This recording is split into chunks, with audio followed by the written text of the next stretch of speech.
Now. Now! The origin of the show is we wanted to see what happened to Sarah Connor after the events of Terminator 2. Sarah Connor, put your hands on your head now! She's in a very desperate place. She's being pursued by law enforcement, and she's still worried about threats from the future. There are machines that can come after her.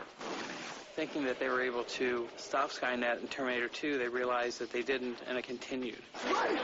Run! She is protecting her son because he is the person who will form a resistance army to the Terminators. One of the things they decide in the pilot is to basically say, we're not going to run for the rest of our lives.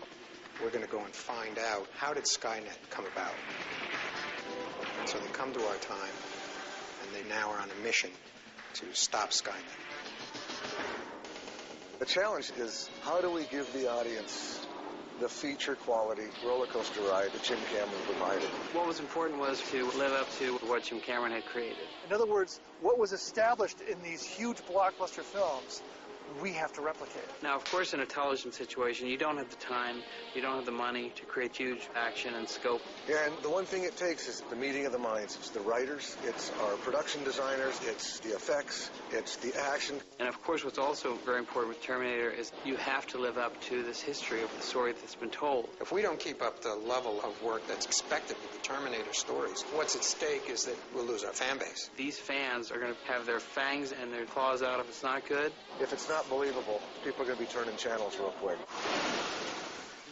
What we know is that people come back to the show because they're interested in the characters, because they're interested in Sarah Connor, in John Connor, and in Cameron, the Protector Terminator. And so the major thing that we did to make this viable as a television show is to make Sarah proactive. Go! Sarah is no longer chased. Sarah is on the hunt. She's at war, and she's chasing Skynet now, as opposed to the other way around. She's got great depth, I think, that probably wasn't out there in the movies. The fact that she has got this very real issue in her life, which is she gave birth to someone she wasn't ready for, and also happens to be the savior of the world. The hardest part about this show, as an actor, when you've already had something laid down as a groundwork, you're having to keep that in mind, and so the sort of natural, instinctive process is harder to maintain.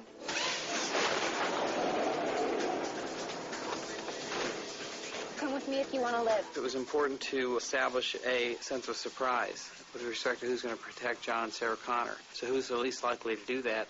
And that was, of course, John Connor's classmate. Jim Cameron's idea originally for the Terminators is that they are infiltrators, that the whole reason these endoskeletons put on facades is to get close to humans. So there is no reason why a Terminator couldn't come in the form of a very beautiful, petite young woman.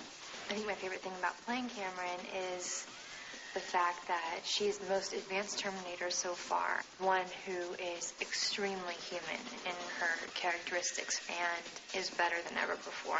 It's setting up the basic idea, again, of the Protector Terminator and the aggressive villain Terminator, but this time it's done in a way that wasn't tapped into in the films, which is what I kind of think is really interesting, is that she's very human, and it's going to be a really interesting relationship between John and Cameron.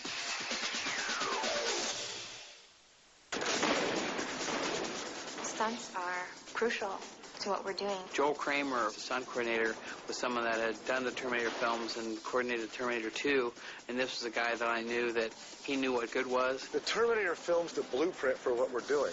And, you know, if we can't follow the footsteps of what Jim set forth, we're wasting our time. And the nice thing about this is we're running the gambit on stunts. You know, everything from vehicle chases to crashes to really extensive fight sequences. Joel comes up with stunts that really have a great story edge to them. Each character we've set a tone for on how we want the action or the fights to look. Sarah's going to be very militant about her fights. She's going to know a lot of combat techniques and be able to take people down. Summer Glau playing Cameron, you know, she was a nationally ranked ballet dancer, so Summer thinks very linear with things.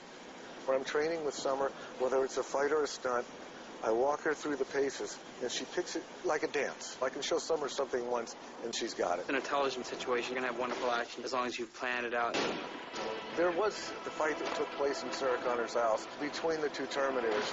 So instead of making it a right, left, hit, punch fight, it was more of shooting, grabbing, and throwing themselves through counters, through walls, through floors. I mean, things that you can stretch it to the fact, okay, these are 400- and 500-pound machines that can get away with this. The architecture of how we're shooting this series is completely reflective of what Jim Cameron did in the first two films. And you cannot do a Terminator Sarah Connor Chronicles show without visual effects. The most important part of visual effects is the fact they need to be seamless. The scope of this show is pretty ambitious for television.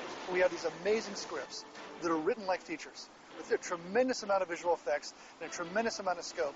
And on the other hand, we're on a TV schedule and on a TV budget. And so what does that mean? Well, it means it's 24/7. Okay, so this is the T-888. It is a completely upgraded and modified, improved version of the Terminator Endo series. This is a bipedal combat chassis. It's basically a two-legged tank. This is the reason why it's called 888. 1, 2, 3 processors. It's a triple core. So if this one gets whacked, and this one gets whacked, there's still one hard drive that can run the system. Very militaristic. So the military builds things. It's always redundant. You always have a backup. The biggest challenge in designing the new Terminators was to honor the design. In the first Terminator, the Terminator was kind of a bodybuilder. It was a very big, brutish, industrial revolution, battering ram Terminator. Our Terminator is much more upgraded, much more refined, has a little bit more kung fu move, but still has that Terminator vibe. It's still a machine. So the challenge was to upgrade this design, but not lose what worked and what is so perfect about the design. So it was a very delicate balance of upgrading and also not losing what was essentially perfect in its original incarnation. I think this series is going to satisfy fans of Terminator by bringing Sarah Connor back. I think people miss Sarah Connor, and they rightly should. She's a fantastic character. I'm really excited by the fact that all the pieces came together for the Sarah Connor Chronicles, and I'm very proud of the fact that we were able to keep a visual integrity. It is like a ride every week. We have amazing stunts, we have amazing visual effects, and the actors are really dedicated. No one has ever seen anything like this on television before. This level of action is high for a blockbuster movie. And it being a weekly series is a revolution.